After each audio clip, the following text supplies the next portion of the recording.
제가 카페를 처음 시작했을 때 이걸 계속 해야 될까 말아야 될까 생각했던 적이 있었어요. 아, 내가 뭔가 잘못하고 있는 건 아닌가 굉장히 고민을 많이 했어요. 내가 좀 그냥 하이엔드급의 머신을 놓고 블렌드 커피도 하고 그렇게 해서 바꾸면 어떻게 될까 했더니 몇 달은 좀 더 안정적으로 갈지 모르겠어요. 근데 바로 옆에 나랑 똑같은 카페가 들어서요. 그때 내가 어떻게 될까?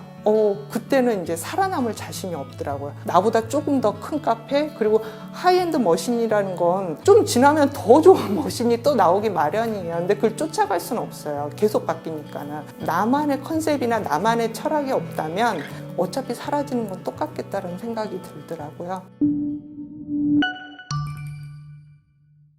안녕하세요. 노팅커피의 김연화 대표입니다. 노팅커피는 스페셜티 커피 컴퍼니로서 카페, 로스터리, 그리고 R&D 제품 개발팀으로 이루어져 있습니다.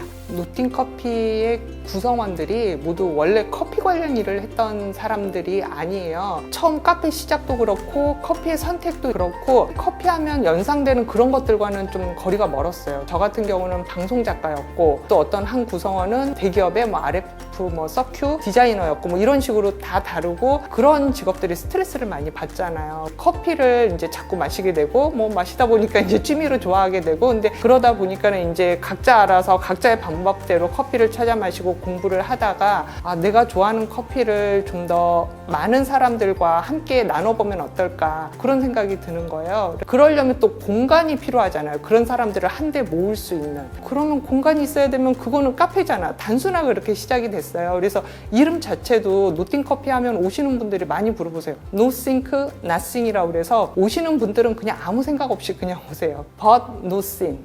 커피 해서 그러나 정말 맛있는 커피를 위해서 굉장히 연구하고 노력하겠습니다. 이런 의미로 이제 이름도 그렇게 시작이 됐어요. 디자이너한테 의뢰를 하고 같이 이제 얘기를 하면서 만들었죠. 저는 똑같다고 보거든요. 커피와 그 공간을 보여주는 방식이라고 해야 될까요? 디자인이나 브랜드 모두 똑같이 중요하다고 저는 생각을 해요. 굉장히 품질 좋은 커피인 경우에는 반드시 품질이 좋은 이유가 있기 마련이거든요. 그게 어떤 농부의 수고로움일 수도 있고 아니면 농장이나 아니면 프로세싱의 방법 때문에 그럴 수도 있고 그 이야기가 공감 있게 전달이 되려면 그 커피를 감싸고 있는 포장이라고 해야 될까요? 다른 물건을 살 때도 중요하잖아요. 처음 딱 보게 되는 게 내가 이거를 맛을 보는 게 아닌데 그 첫 번째 이미지가 포장이잖아요. 이 포장에 정보도 들어있고 그 첫인상도 들어있는 건데 커피는 굉장히 좋은데 패키지가 별로야. 디자인 별로야. 그러면은 안 사게 되는 거잖아요. 그러니까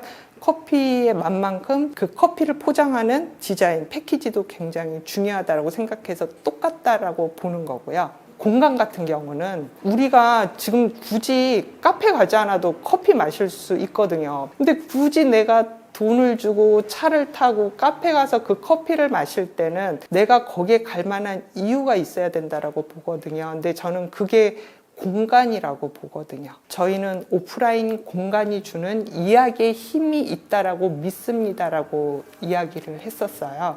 이 공간에서 느낄 수 있는 그런 감성이라고 하나? 커피의 맛과 동일시 돼야지 사람들한테 그만한 감동을 전해줄 수 있다라고 생각을 하거든요. 저는 다 똑같이 중요하다고 보고 있습니다.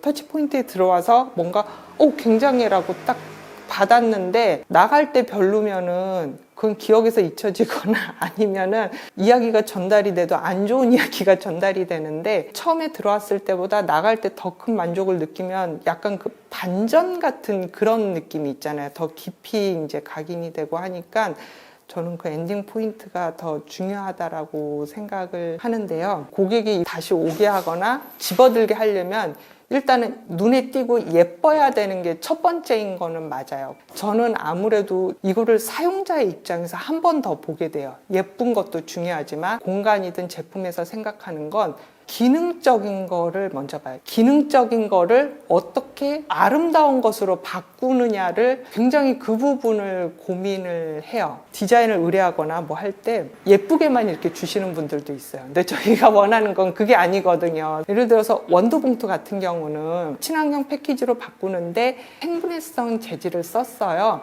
근데 국내에서 저희가 그 생분해성 재질을 찾아봤는데 그때 좀 생소했고 나와 있는 게 저희가 받았던 샘플이 다 너무나 불편했어요. 뻣뻣해서 잘못하면 손을 벨 수 있다든지 커피를 보관하는데 좀 부적절했어요. 그쪽에서 저희한테 제시하는 건 친환경 재질은 이럴 수밖에 없어요 라고 말씀을 해주시더라고요. 환경을 위해서 이 정도 좀 안 예쁜 건 감수하세요 라고 소비자한테 말하는 거는 그거는 좀 타협이라고 해야 되나? 그런 생각이 들었어요. 저희 정말 외국 회사들까지 다 뒤졌어요. 그렇게 해서 생분해성 재질로 바꿨어요. 그러다 보니까 이 생분해성 재질이 일정한 조건이 주어지지 않으면 일반 그냥 재질하고 똑같은 거예요. 그냥 쓰레기인 거예요. 또 다른 게 없을까라고 생각을 하다가 다시 한번 패키지를 리뉴얼했죠. 찾은 재질이 뭐였냐면 100% 플라스틱 재질이 있다라는 걸 알았어요. 원두 봉투를 만들 수 있다라는 거를. 근데 플라스틱이라고 하면 저희가 흔히 이거를 이거는 환경 쓰레기잖아 라고 생각을 하는데 저희가 생각했던 관점을 바꿨어요. 생분해성 재질이 이게 특정 조건이 주어지지 않으면 분해가 되지 않는다라면 100% 재활용할 수 있는 재질로 바꿔보면 어떨까? 이것도 친환경의 또 하나의 방법이 되지 않을까라는 생각을 했어요. 원두 봉투를 사신 분들이 하시는 말씀이 뭐냐면은 이거 플라스틱인지 몰랐다고, 너무 편하다고, 종이 재질보다 구김도 없이 훨씬 편하고 이걸 다 쓴 다음에는 어떤 이제 그 화분을 감싼다든지 아니면 다른 음식을 보관한다든지 너무나 지퍼백처럼 편하게 쓸 수 있다라는 얘기를 들려주시더라고요. 그러니까 저희가 프로젝트를 시작할 때면 항상 하는 말이 그거예요. 예산에는 타협이 있을 수밖에 없어요. 예산은 한정돼 있으니까. 그러나 이게 무엇이 문제인지 알면은 해결 방법도 있는 거니까 무조건 찾자. 거기에서는 타협을 하지 말자. 저희가 프로젝트에 있어서 항상 이말대 자세는 정말 집요하게 끈질기게 그런 정신으로 끝까지 해내고 있습니다. 항상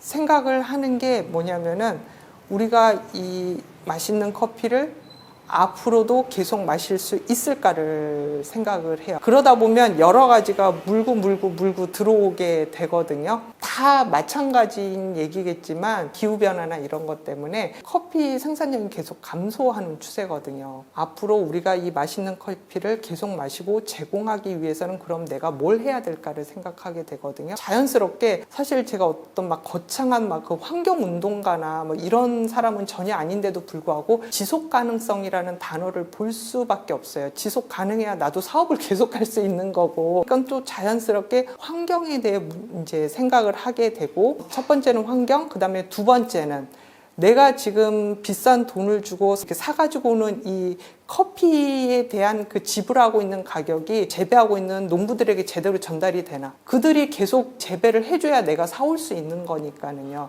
그러다 보니까 투명성이라는 단어에 또 집중할 수밖에 없어요. 저희가 그 카페에 오시는 고객분들한테 드리는 말씀이 저희는 투명성이 보장된 스페셜티인 싱글 오리진만을 제공합니다라고 말씀을 드려요. 한 줄의 문장 안에 저희가 추구하는 철학이라고 해야 되나? 뭐 어떤 컨셉이라고 해야 되나? 모든 것이 함축적으로 들어가 있는데요. 스페셜티라는 거는 어느 정도의 품질이 보장돼 있다라는 뜻이에요. 그리고 싱글 오리진이라는 거는 카페에 가시면은 나는 뭐 고소한 맛 블렌드로 주세요라든지 딱 고정돼 있는 커피가 아니라 싱글 오리진은 딱 한 종인 거예요. 그 하나의 커피로 이미 충분한 맛을 내고 있는 거예요. 그러려면 굉장히 품질이 좋아야 되는 거예요. 그만큼 많은 수고로움과 비용이 들어갈 수밖에 없어요. 그렇기 때문에 이 커피는 누가 언제 어디서 어떤 방법으로 재배를 했는지가 이 정보가 굉장히 중요해지는 거예요. 투명하게 그 정보가 함께 따라 붙어 있어야만 하고요. 정당한 비용이 돌아감으로써 이 커피 산업이 계속 그 지속 가능성을 가지고 발전적으로 순환하면서 이제 계속 함께 할 수 있는 거고요. 그렇게 하기 위해서는 우리가 무엇을 해야 될까?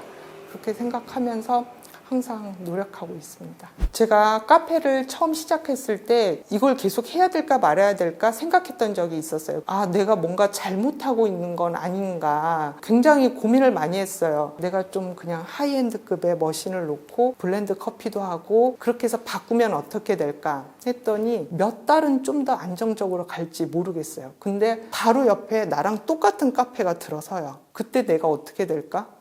그때는 이제 살아남을 자신이 없더라고요. 나보다 조금 더 큰 카페, 그리고 하이엔드 머신이라는 건 좀 지나면 더 좋은 머신이 또 나오기 마련이에요. 근데 그걸 쫓아갈 수는 없어요. 계속 바뀌니까는. 나만의 컨셉이나 나만의 철학이 없다면 어차피 사라지는 건 똑같겠다는 생각이 들더라고요. 내 생각대로 내 철학을 가지고 계속 해보자라고 생각을 했죠. 결국은 지속 가능성이라는 게 나도 계속 가고 우리 모두가 같이 계속 갈 수 있어야 한다라는 거잖아요. 쉽게 말하면 계속 할 수 있는 커피 브랜드를 위해서 지속 가능성이라는 모토가 굉장히 중요하다라고 생각을 했습니다. 세계적인 커피 브랜드가 되고 싶어요. 솔직히 말하면 국내만을 보지는 않아요. 제가 아까 그렇게 소개를 했죠. 스페셜티 커피 컴퍼니입니다. 저희는 카페, 로스터리, 그리고 제품 개발팀이 있습니다라고 말씀을 드렸어요. 저희가 다른 커피 브랜드와의 차별점이 뭐냐면 제품 개발팀이라고 생각해요. 사실 이게 그냥 한 대에 다 어우러져서 이렇게 가지 딱 그 부서가 따로 있는 곳이 저는 많지 않다라고 생각해요. 커피 브랜드에서는. 드리퍼를 제작을 했고요. 국내에서 런칭이 됐고,